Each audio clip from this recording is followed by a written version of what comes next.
Hi, I'm Jason Taylor. I'm here at Fly Fishing Show in Edison, New Jersey, 2019. It's a little simple, really versatile fly you can use to imitate any number of small and medium bait fish patterns, anywhere from 4 or 5 inches up to 6 or 7 inches, kind of depending on what you're looking for. Big fan of bucktail because it's readily available and easy to tie with, super versatile, and I like to use a lot of ostrich. So because it's really mobile and really more durable than people think. And then we'll work a little flash in just in the form of some angel hair. Big fan of partridge hooks. They're so sticky, black nickel finish. This is an Attitude Extra and a 4/0, which may seem like a large hook for a pattern that's, say, 4 or 5 inches long, but you know, you get the extra weight of the hook and you get a better keel and better swimming kind of straight out of the hook. So that's kind of why I use that hook, you know. Again, we'll go tan and white. We'll just start with a little base of white bucktail at the end here. Did you say what thread you're using? Oh, I'm sorry. This is Danville Fine Mono.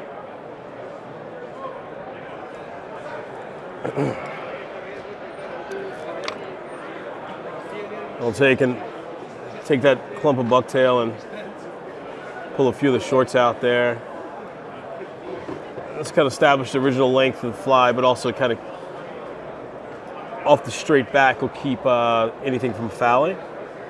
Always cut it square before you introduce it to the hook shank, and then we'll spread it 360 degrees around the shank. You can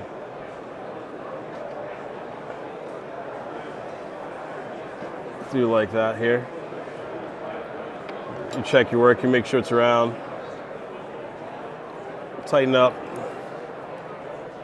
I'll add a little base of crazy glue here. From there, we're gonna take some ostrich, kind of just longer than that, and not a lot, but not a little. We'll get that going just a little longer than the bucktail that was there. Again, we'll cut it square.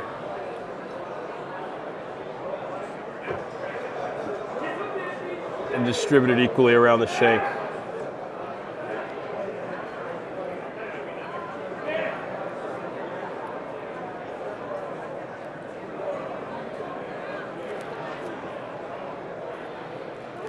Next tie in bucktail, we'll do a hollow tie technique, so we're going to introduce it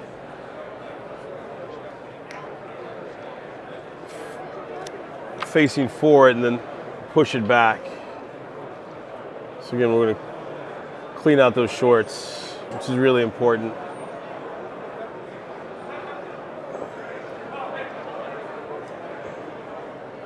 This is going to support the next layer of ostrich that we do.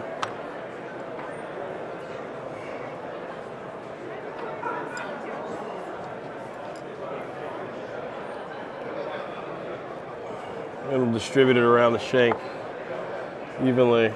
Tighten your thread up.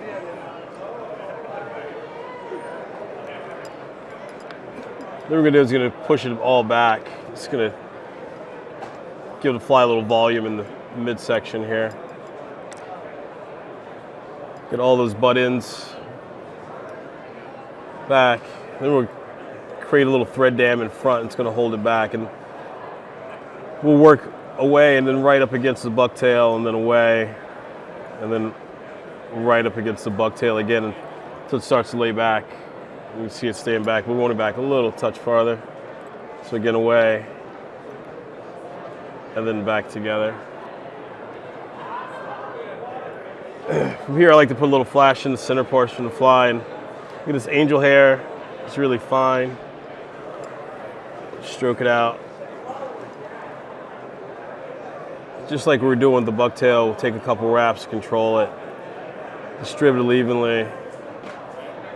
Just kind of veil it back through the whole thing. At this point, I take a vodka and just pick through it.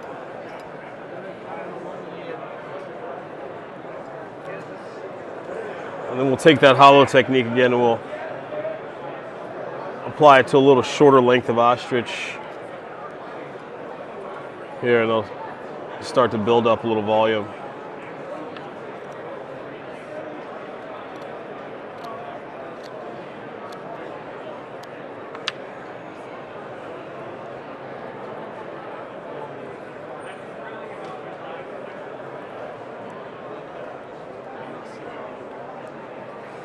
Again, we'll snip those butt-ends square.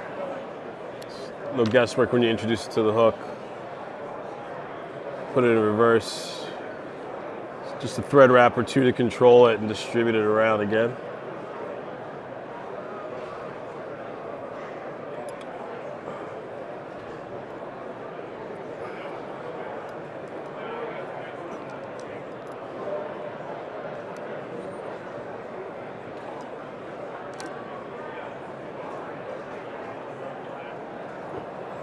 Again, we'll get some thread in front of it. That'll start to push it back. This will go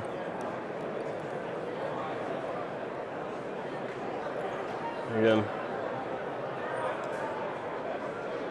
just like that. Now it's back, and you know we're halfway home. Next, we're gonna change colors of bucktail, and we'll do what we call a bulkhead or hollow bulkhead, as I like to refer to them, where we're gonna use. Try to get some density in the front, and that's going to really make the rear end of the fly move around, cause some turbulence in the back.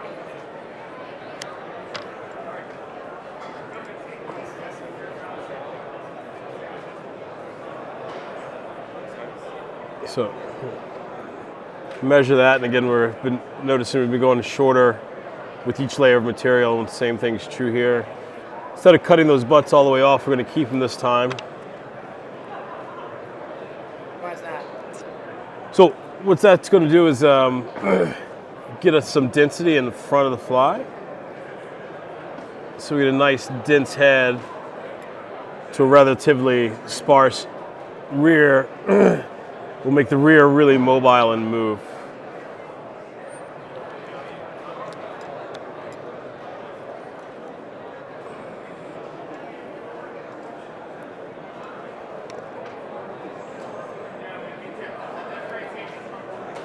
Again, with our thread dam, forward and away, toward.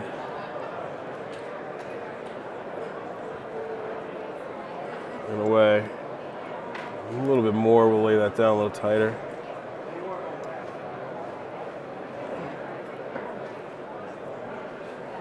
If you got to build up a little larger thread dam, you can always take just a little bit of crazy glue, add it to your thread.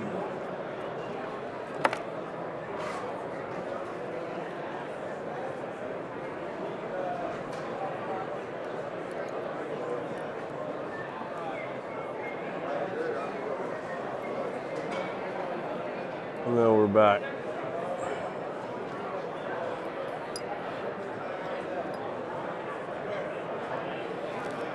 And we're just going to repeat that step again with a little shorter bucktail.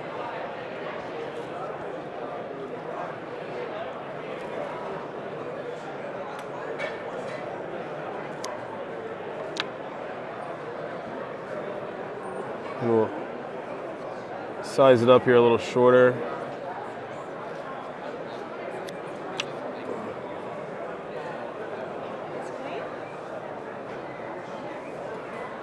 And again, those butts are going to create density and kind of provide us with a nice, when you wrap that full.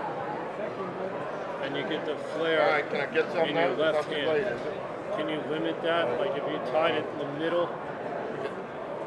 20,000. I mean, you could just by changing the thread pressure, you could, That's what. Yes. right.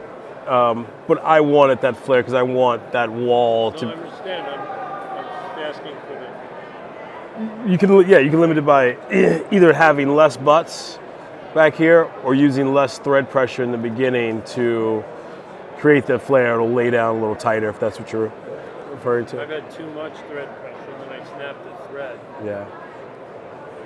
It's someone's asking about thread pressure. Monofilament's pretty unique. At a short length, just like a short length leader, it's less versatile. But if you get some thread length, you can actually pull it around and really control it. So you're less likely to break thread and then just shorten your thread to get more control. Thank you. You're welcome. So if I really want to crank down on something, I'll like pull, you know? Yeah, I'd snap it if I did that at home. Yeah. And just as simple as rolling back up and having control again.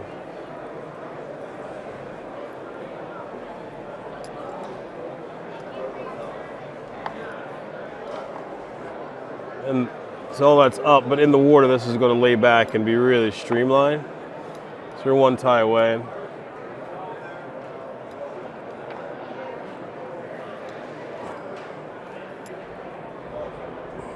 And here, depending on what type of body, you can do something really round like we have been doing.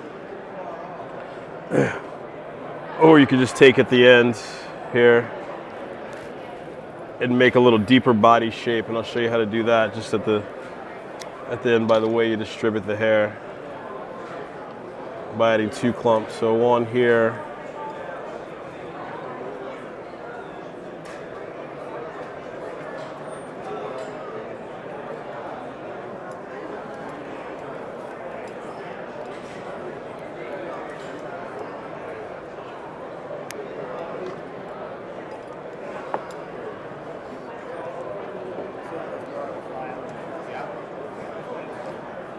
the closer we get back, the more that's going to get deep. So that body's deepened out now. One of my favorite things to do is actually use some of that unutilized backside hair.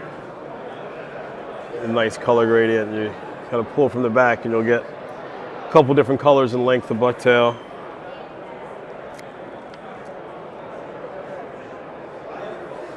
And we get it nice and clean. And now we're just looking for coverage and shape here.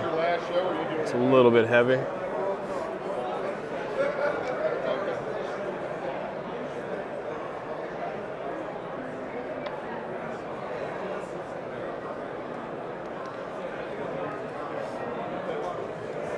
Flatten it out to whatever final shape you want. Nice and tight. A little trick you can do is put a locking wrap under before you trim that off. Clean it up,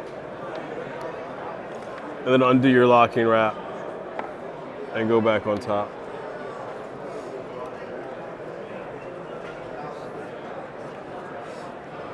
A little zip of Crazy Glue, and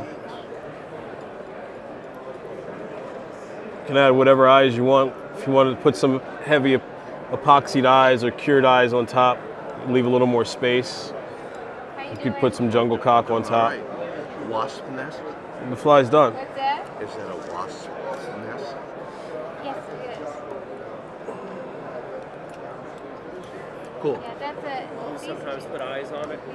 I do. You know, I prefer jungle cock, but I think you know you can do any type of eyes, and I think they fish just as well with or without eyes, personally. So again, once this fly's wet, and Do you wet them and let them sit like hollow ties? I do. Yep, I'll wet them and hang them Where are you located? typically. These are yours? It's still basically the basic shape. You can get a perception of what you got there. So, again, really light, super mobile, easy for quick cast. That nice, the dent's head really pushes some water and gets found.